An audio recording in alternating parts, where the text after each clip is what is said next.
के बाद पीएम मोदी हरियाणा पहुंच रहे हैं। पीएम मोदी का ये 15वां हरियाणा दौरा है। थोड़ी देर में पीएम मोदी कुरुक्षेत्र पहुंच जाएंगे, जहां वो सबसे पहले ज्योतिसर अनुभव केंद्र का लोकार्पण और पंचजन्य शंख स्मारक का शुभारंभ करेंगे। इसके बाद पीएम श्री गुरु तेग बहादुर जी के 350वें शहीदी दिवस के समागम कार्यक्रम में शामिल होंगे। इस समागम में पीएम मोदी के साथ हरियाणा के सीएम नायब सिंह सैनी भी शिरकत कर रहे हैं। इस कार्यक्रम में पीएम मोदी दरअसल गुरु तेग बहादुर को समर्पित एक सिक्का और एक डाक टिकट भी जारी करेंगे। इसके लिए 155 एकड़ में अलग अलग पंडाल बनाए गए हैं। मुख्य पंडाल को 25 एकड़ में तैयार किया गया है। इसमें श्री गुरु ग्रंथ साहिब विराजमान होंगे और इस कार्यक्रम के बाद प्रधानमंत्री इंटरनेशनल गीता जयंती महोत्सव में भी शामिल होंगे और ब्रह्म सरोवर पर संध्याकालीन आरती में हिस्सा लेंगे। प्रधानमंत्री करीब 2.5 घंटे कुरुक्षेत्र में ही रुकेंगे।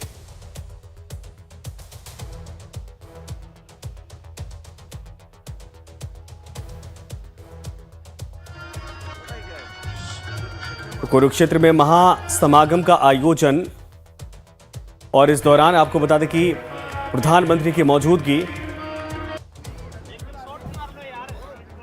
और भव्य कार्यक्रम यहां पर किया जा रहा है। आपको बता दें कि इस मौके पर क्योंकि प्रधानमंत्री मौजूद रहेंगे, हरियाणा के मुख्यमंत्री मौजूद रहेंगे, तो जो पंचजन्य शंख की खास बातें हैं वो हम आपको बताते हैं। भगवान विष्णु और श्री कृष्ण से संबंध है इसका।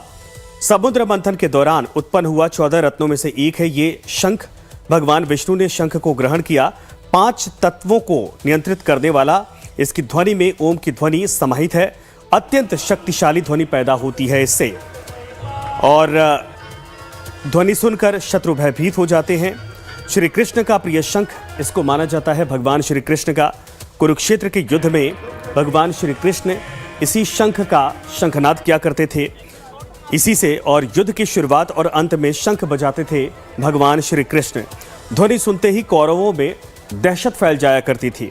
पवित्रता, विजय और सत्य की रक्षा का यह प्रतीक पंचजन्य शंख माना जाता है। और ऐसे में आज प्रधानमंत्री के हाथों यहां भी कार्यक्रम है, तो यह महासमागम का आयोजन, लेकिन आज प्रधानमंत्री कुछ देर में पहुंचेंगे। उसके बाद यहां की भव्यता वाकई में बिल्कुल अलग हुई। कार्यक्रम स्थल पर पहुंचे सीएम नायब सिंह सैनी ने कहा कि यह हरियाणा के लिए बड़े गौरव की बात है। प्रधानमंत्री नरेंद्र मोदी कुरुक्षेत्र आ रहे हैं और पीएम गुरु तेग बहादुर जी के 350वें शहीदी दिवस पर पहुंच रहे हैं। साथ ही पीएम अनुभव केंद्र और पंचजन्य का उद्घाटन करेंगे। जनता के लिए इसको समर्पित किया जाएगा।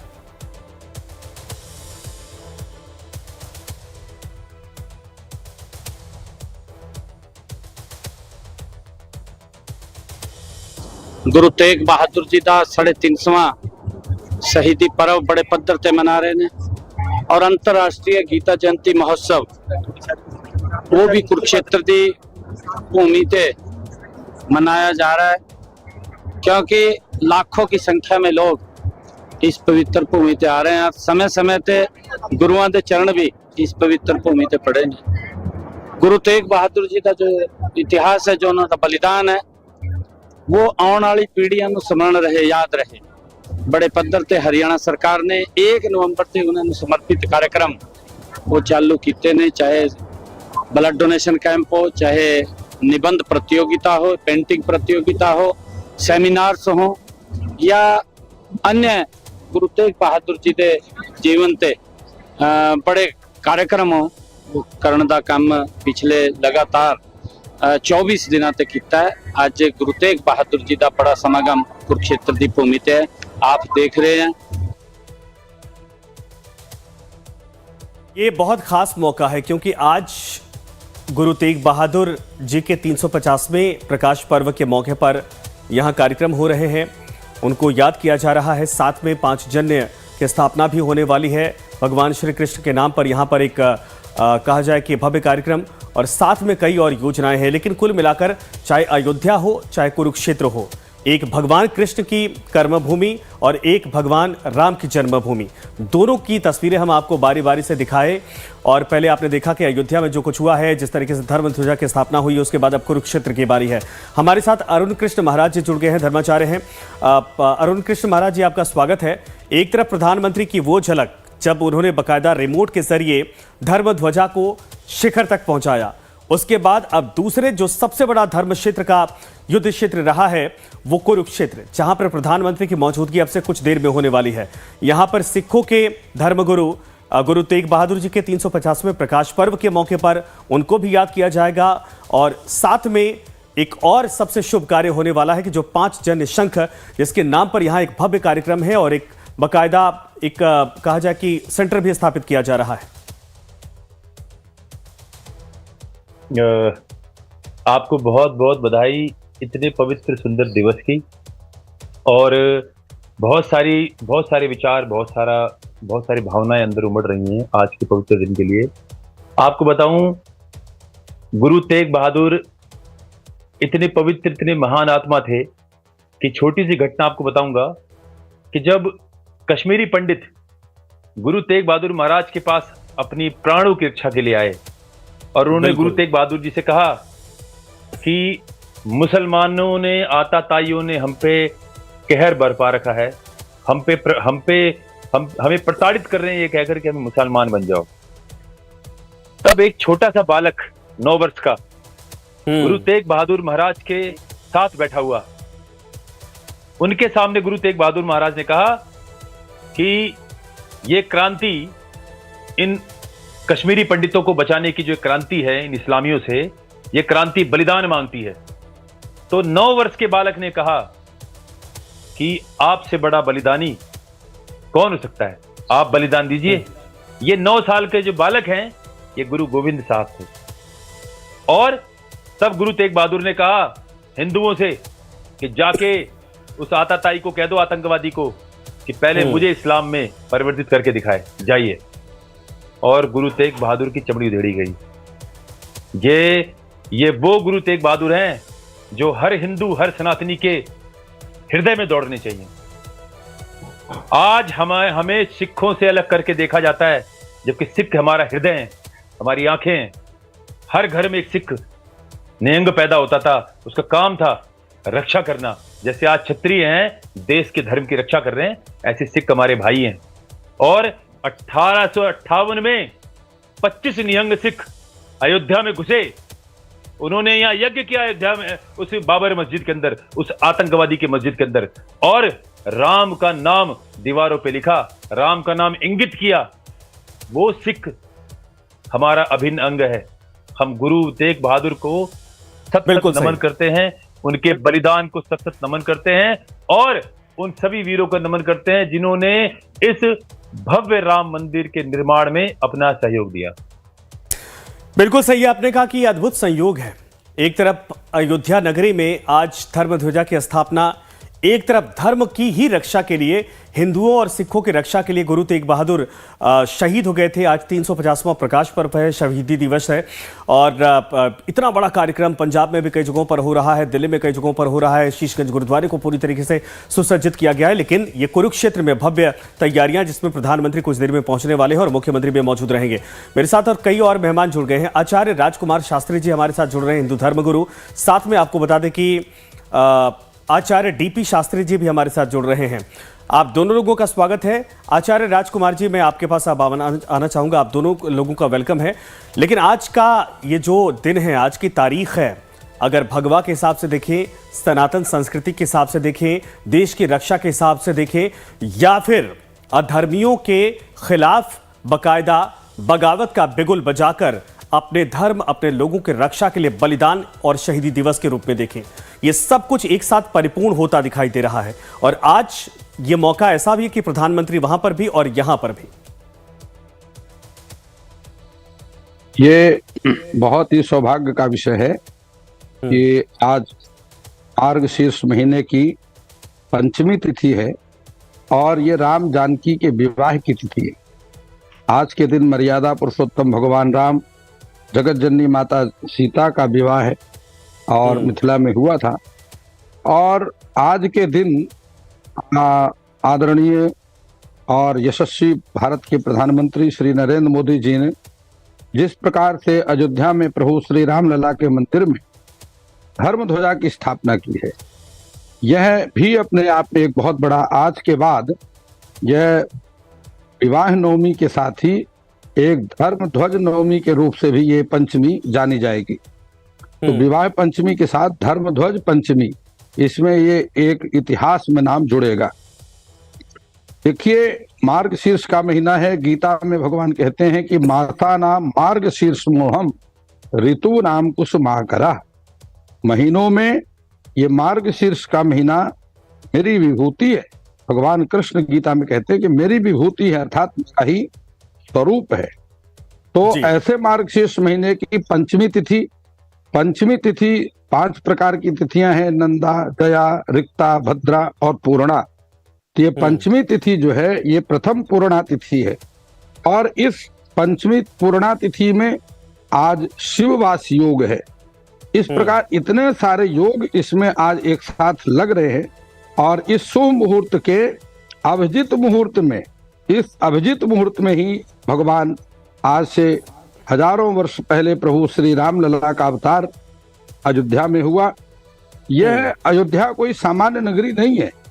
यह अयोध्या इस पूरे विश्व की प्रथम राजधानी है। वाल्मीकि रामायण में इसका प्रसंग आता है कि प्रथम राजधानी अयोध्या थी। और इस अयोध्या के धर्म ध्वज की स्थापना, जिस स्थापना में इस धर्म ध्वज में एक ऐसे वृक्ष का चित्र अंकित किया गया, तो पारिजात और मंदार पुष्प, मंदार वृक्ष को मिला करके ऋषि कश्यप ने जिसका निर्माण किया। और भगवान सूर्य जो जगत की आत्मा है, भगवान प्रभु श्री राम का जन्म इस सूर्य वंश में ही हुआ। और उसमें ओंकार का चित्र, ओंकार बिल्कुल सही। इस बात को और गहराई से समझेंगे क्योंकि प्रधानमंत्री ने और योगी जी ने भी इस बात को समझाया। सर, मैं आपके पास आता हूं दोबारा आचार्य जी, और आचार्य डीपी शास्त्री हमारे साथ जुड़े हैं। मैं बार बार ये जोड़ रहा, एक तरफ अयोध्या में धर्म ध्वज की स्थापना हुई है शास्त्री जी, लेकिन एक तरफ जो भगवान कृष्ण यानी भगवान विष्णु के दोनों अवतार, भगवान राम और भगवान कृष्ण, उनका जो कर्म भूमि है, जो कर्म क्षेत्र है, वो कुरुक्षेत्र है, जहां से उन्होंने गीता का उपदेश दिया था। आज वहां पर भी बकायदा 5 जन जो शंख था भगवान कृष्ण का, उसके नाम पर वहां एक शुरुआत होने जा रही है, वहां पर एक स्थापना होने जा रही है। साथ में इस देश को, इस संस्कृति को, और कहा जाए कि हिंदुओं समेत सिखों को बचाने में जो सबसे बड़ा बलिदान कहा जाता है गुरु तेग बहादुर जी का, उसके उपलक्ष्य में भी या उस मौके पर उनको याद करने के लिए एक बहुत बड़ा कार्यक्रम है। ये समावेश आपको कैसे दिखाई दे रहा है? ये सब कुछ एक तरह से कहा जाए कि सबका समावेशी है, जो देश के भीतर अगर दूसरे धर्मों को छोड़ दिया जाए तो सब कुछ एक साथ है, हिंदू हैं, सिख हैं, सब भाई भाई हैं, सब एक जैसे हैं। लेकिन चाहे अयोध्या की बात करें, चाहे कुरुक्षेत्र की बात करें, चाहे पंजाब की बात करें, आप इसको कैसे देखेंगे? देखिए, एक तो बहुत खुशी की बात है, आज जो तिथि के उपलक्ष्य में या मुहूर्त के उपलक्ष्य पे इतना बड़ा कार्यक्रम माननीय प्रधानमंत्री जी देश के लिए, राष्ट्र के लिए जो कर रहे हैं सुबह से लेकर शाम तक। अयोध्या भी हमने देखा और उसको दर्शन भी किया। और कुरुक्षेत्र में जो सरोवर है या वट वृक्ष है, 5 जन संघ के जो चर्चा हो रहा है, ये संघ की बड़ी लंबी कहानी है। भगवान गुरु के पुत्र लाने के लिए समुद्र में जाके वो ससुर के वध करके संघ लाए थे। ये विजय का भी प्रतीक है, धर्म का भी प्रतीक है। और कुरुक्षेत्र वो भूमि है जहाँ धर्म की लड़ाई हुई है और धर्म का विजय हुआ है। उसका अवशेष, उसका प्रतीक चिन्ह आज भी हम दर्शन करते रहते हैं, सरोवर के हम दर्शन करते हैं। और गीता महोत्सव भी चल रहा है। तो ये तो कोई साधारण योग नहीं है। इसको ज्योतिष दृष्टि से देखें तो आज उत्तराषाढ़ा नक्षत्र है, सूर्य का नक्षत्र है, चंद्रमा मकर राशि में है और बृहस्पति कर्क राशि में है। ये दोनों ग्रह एक दूसरे के सामने हैं, दोनों चर राशि में गोचर कर रहे हैं। तो धर्म का उदय काल, माननीय प्रधानमंत्री के साथ इस कार्य को आगे बढ़ाना, गुरु पर्व के साथ में उस स्थान पे जाना, मनाना, तेग बहादुर जी के उत्सव को भी मनाना, ये बहुत बड़ा काम है। ये कोई हम छोटा काम नहीं मान सकते हैं। देश का प्रधानमंत्री इतना समय निकाल करके और सनातन के लिए, आपके लिए, संसार के लिए, धर्म के लिए इस उदय काल में पूरे विश्व में जो शांति के कामना कर रहे हैं, पूरे विश्व के पटल पे जो अशांति फैला है, लड़ाई इत्यादि लोग लड़े जा रहे हैं, वहाँ से भारत एक संदेश दे रहा है कि भाई शांति से बढ़ के कुछ नहीं है। चाहे वो भूमि अयोध्या हो, सरयू का पावन तट हो, धर्मध्वज हो, कुरुक्षेत्र हो, सब जगह से एक शांति का संदेश दिया जा रहा है। तो हम तो शांति के लिए कामना करेंगे कि वो क्षेत्र पे जाके पांचजन्य संघ जो है उसके लिए और स्थान के लिए या गीता के लिए आज बहुत बड़ा योग भगवान की कृपा से हम सबके बीच में बना है। एक धर्म की स्थापना तब भगवान कृष्ण ने की थी इसी धरती से, और एक धर्म की स्थापना, धर्मध्वज की स्थापना आज अयोध्या में हुई है प्रधानमंत्री नरेंद्र मोदी के हाथों। अरुण कुमार जी महाराज, अब आपके पास आ रहा हूं। अरुण कृष्ण जी महाराज, चूंकि अब ये सहयोग तो बन चुका है, लेकिन लोग ये कह रहे हैं, पूछ रहे हैं कि इसके बाद अब आगे क्या? चूंकि प्रधानमंत्री का जो बयान था, दरअसल मुख्यमंत्री का जो बयान था, संघ प्रमुख का जो बयान था, क्या वो आने वाले भविष्य को लेकर भी कोई संकेत दे रहा था क्या? क्योंकि ये कहा जा रहा है कि पूर्णता तो हो गई, लेकिन शंखनाद अब हुआ है।